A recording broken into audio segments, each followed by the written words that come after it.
देखो, इस क्लास में हम पढ़ेंगे किस तरीके से हम पोटेंशियल की वैल्यू निकालते हैं। अच्छा, जो पोटेंशियल है वही वोल्टेज बनता है, right. So that is your voltage, voltage for your potential. इसको हम लिखते हैं वी से, वोल्टेज है इसलिए वी से लिखते हैं, ठीक है। कुछ लोग सोचते हैं पोटेंशियल को पी से लिखते हैं, नहीं। That is your voltage. अब वोल्टेज है वी से लिखते हैं, तो वोल्टेज क्या होगा, वर्क डन।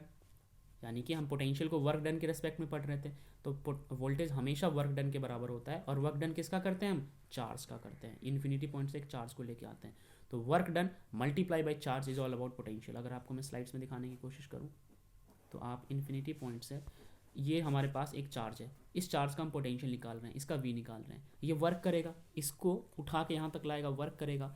तो ये इसको उठा के ला रहा है, यानी क्यू को ला रहा है, और क्यू को लाते वक्त क्या कर रहा है, वर्क। तो क्यू को डब्ल्यू से मल्टीप्लाई करा दो, इसका पोटेंशियल निकल जाता है। सिंपल सी साइंस यही है इसमें, राइट। वोल्टेज और इलेक्ट्रिकल पोटेंशियल डिफरेंस को हम वी से रिप्रेजेंट करते हैं, बोल चुका हूँ मैं। V is always equal to W multiply by Q. Q मतलब वो चार्ज जो आ रहा है इसके पास, किसके पास, जिसका पोटेंशियल आप निकाल रहे हो। बाकी सारी ये वैल्यू दे रखी है। पोटेंशियल डिफरेंस हो चाहे पोटेंशियल हो, ऐसा यूनिट जो होती है उनकी वोल्टेज यानी कि वी से रिप्रेजेंट करते हैं, और वोल्ट से वोल्ट बोला जाता है उनको, ऐसा यूनिट को, राइट। ओके। और एक इटालियन फिजिस्ट थे, एलिस्ट्रोडो वोल्टा, उनके नाम पे ये दिया गया था, तो ये हमें जानना नहीं है। अच्छा, जो जूल है, ठीक है, वो वर्क की यूनिट होती है, वर्क डन की यूनिट होती है जूल। क्लास 9th में पढ़ा होगा आपने, वर्क की यूनिट होती है जूल, ठीक है। और चार्ज की यूनिट होती है कूलम, ठीक है। और पोटेंशियल का फॉर्मूला होता है वर्क इंटू में कूलम, तो हम वर्क इंटू में चार्ज, तो हम जूल इंटू में कूलम भी इसके यूनिट को कह सकते हैं। जूल पर कूलम भी, जो सॉरी जूल इंटू में कूलम जो है, ये भी आपका ये कहलाता है। अच्छा, एक और बात बताओ, आप क्या कर रहे हो, आप पोटेंशियल को बोल रहे हो वर्क डन अपॉन में चार्ज, कि आपको एक इन्फिनिटी पॉइंट से एक चार्ज को उठा के लाना है। एक बात बताओ, अगर चार्ज की वैल्यू बहुत ज़्यादा है तो पोटेंशियल कम हो जाएगा, क्योंकि आपको चार्ज की वैल्यू जितनी ज़्यादा है पोटेंशियल उतनी कम होती चली जाएगी। और वर्क जितना ज़्यादा करोगे पोटेंशियल आपका उतना ही ज़्यादा होगा। अगर आप ज़्यादा वर्क कर पाते हो मतलब आपकी पोटेंशियल ज़्यादा है, तो इस चीज़ का ध्यान रखना। अच्छा, ये हो जाता है जूल, और ये हो जाता है कूलम। तो इसकी एक और यूनिट बन जाएगी, वो बन जाएगी जूल पर कूलम। कूलम इनवर्स ऊपर जाके इनवर्स हो जाएगा। नेक्स्ट आगे बढ़ते हैं, वोल्टामीटर की बात करते हैं। अगर मुझे निकालना है कि मेरे पूरे सर्किट में कितना वोल्टेज है, तो हम उसको वोल्टामीटर से निकालेंगे। वोल्टामीटर एक एपरेटस है जिसको हम मेज़र करेंगे, तो वो हमें पोटेंशियल डिफरेंस या पोटेंशियल निकाल के देता है। समझने वाली बात ये है बच्चों की, जो बैटरी होती है ना, यही तो अपना पोटेंशियल डिफरेंस होता है, ठीक है। ये जो बैटरी है, इसका एक इनके बीच में जो गैप होता है ना, ये हायर वैल्यू है, ये लोअर वैल्यू है, इनके बीच का जो गैप है ये हमें पोटेंशियल डिफरेंस देता है। इसी बैटरी को ओवरऑल हम क्या कहते हैं, इसी को हम कहते हैं आपका पोटेंशियल डिफरेंस, जिसको प्यार से बैटरी कहा जाता है, राइट। इसमें ही तो एबिलिटी होती है, इसके पास एबिलिटी होती है, तो पूरे सर्किट में करंट फ्लो करवा देता है। गैल्वेनोमीटर की बात करते हैं। देखा, मैंने बताया था गैल्वेनोमीटर पिछली क्लास में, एक ऐसा डिवाइस है जो कि डिटेक्ट करता है करंट को। क्या करता है, डिटेक्ट, ना कि बताता है, मेजर नहीं करता। ये वर्ड बहुत इंपॉर्टेंट है। नाउ सबसे इंपॉर्टेंट टॉपिक ओम्स लॉ, इसको समझते हैं, ओम्स लॉ को।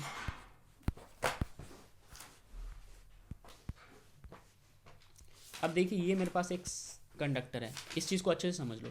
हमारे पास ये एंड है, इसको कहते हैं एरिया ऑफ क्रॉस सेक्शन। ये फर्स्ट एंड है और ये सेकेंड एंड है।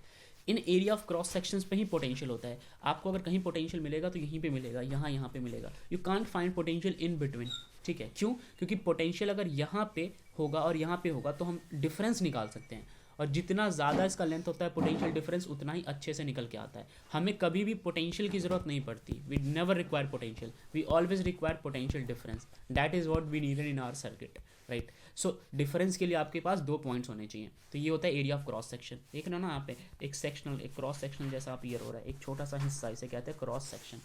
अब इसके बीच में बहुत सारे फ्री इलेक्ट्रॉन्स मौजूद होंगे। ओम्स लॉ ये कहता है कि आपको टेम्परेचर को रखना है constant at constant temperature. Temperature को इसलिए कांस्टेंट रखोगे क्योंकि टेम्परेचर को कांस्टेंट रखने से ये इलेक्ट्रॉन जो है वो ज़्यादा कम फ्लो नहीं करेंगे। अगर मान लो कि कोई बंदा है शुरू में टेम्परेचर कम रखता है, बाद में बढ़ा देता है, तो इलेक्ट्रॉन हीट होकर निकलने लग जाएंगे, तो हमें फिर प्रॉपर वैल्यू नहीं मिलेगी। हमारे पोटेंशियल ने क्या काम किया, उस तो हीट ने काम कर दिया वहाँ पर। इसलिए कॉन्स्टेंट टेम्परेचर पे अगर ये इलेक्ट्रॉन इस एंड से इस एंड तक चले जाते हैं तो ये डायरेक्टली प्रोपोर्शनल होता है इस पोटेंशियल डिफरेंस के। अगेन, कांस्टेंट टेम्परेचर पे अगर ये इलेक्ट्रॉन्स एक एंड से उठ के दूसरे एंड पे चले जाते हैं तो क्या ब्रिंग करेंगे, करंट लेके आएंगे। तो जो करंट की वैल्यू होती है वो डायरेक्टली प्रोपोर्शनल होती है पोटेंशियल डिफरेंस के, वी के, ठीक है। तो ये पोटेंशियल डिफरेंस जितना ज़्यादा इस एंड्स पे, जितना ज़्यादा पोटेंशियल डिफरेंस होगा इन एंड्स पे, उतना ही ज़्यादा ये इलेक्ट्रॉन्स आगे की ओर बढ़ेंगे और उतना ही ज़्यादा फिर करंट निकल के आएगा। तो ये होता है ओम्स लॉ, राइट। तो ओम्स लॉ की डेफिनेशन भी आप यहाँ पे पढ़ सकते हैं। कि Ohm's law state that potential difference between two points, देख याद होगा वो एक पॉइंट यहाँ था, एक पॉइंट यहाँ था, इन दोनों पॉइंट्स के बीच में जो पोटेंशियल डिफरेंस था वो डायरेक्टली प्रोपोर्शनल होता है इलेक्ट्रिक करंट के। करंट जितना ज़्यादा फ्लो करेगा आपको यही मान के चलना पड़ेगा कि पोटेंशियल ज़्यादा रहा होगा, या उल्टा कह लो पोटेंशियल जितना ज़्यादा होगा करंट उतना ज़्यादा फ्लो करेगा, तो कुछ भी समझ लो। तो यहाँ पे आपके पास एक्सप्रेशन होता है V is equals directly proportional to I। Okay, proportionality का साइन हटाते हैं, एक सुपर कांस्टेंट निकल के आता है जिसे हम रेजिस्टेंस कहते हैं। ठीक है, ये रेजिस्टेंस जो है वो सर्किट का ही पार्ट है। ओके, अब अगर कल को आपको आई की या इसमें से वी की किसी की भी वैल्यू निकालनी है तो आप आराम से निकाल सकते हो। मुझे आई की वैल्यू चाहिए, ठीक है, तो आई की वैल्यू भी मैं ऐसे कह सकता हूँ I is directly proportional to V. यहाँ पे इन्होंने अगर v is directly proportional to I का है तो मैं तो आई भी कह सकता हूँ। अब यहाँ पे अगर इस प्रोपोर्शनैलिटी को हटाता हूँ तो आर आ जाएगा, तो आई की वैल्यू भी v, तो यहाँ पे आई की वैल्यू भी आ गई आर वी, तो आई की वैल्यू आ गई यहाँ पे आर वी, या फिर वी की वैल्यू आर आई, जो मर्जी आप वैसे कह लो। बस आर यहाँ पे कांस्टेंट है, ये कंडक्टर का ही कांस्टेंट होता है, ठीक है। अच्छा, आर की वैल्यू कंडक्टर के केस में जो है वो बहुत ही कम होती है, लेस होती है, और इंसुलेटर के केस में आर की वैल्यू ज़्यादा होती है। क्यों? क्योंकि कंडक्टर है ना, तो वहाँ पे करंट ज़्यादा होगा, आर ज़्यादा नहीं होगा, रेजिस्टेंस बहुत कम होगा। ठीक है, अब रेजिस्टेंस क्या होता है क्या नहीं होता है इसको हम आगे समझेंगे।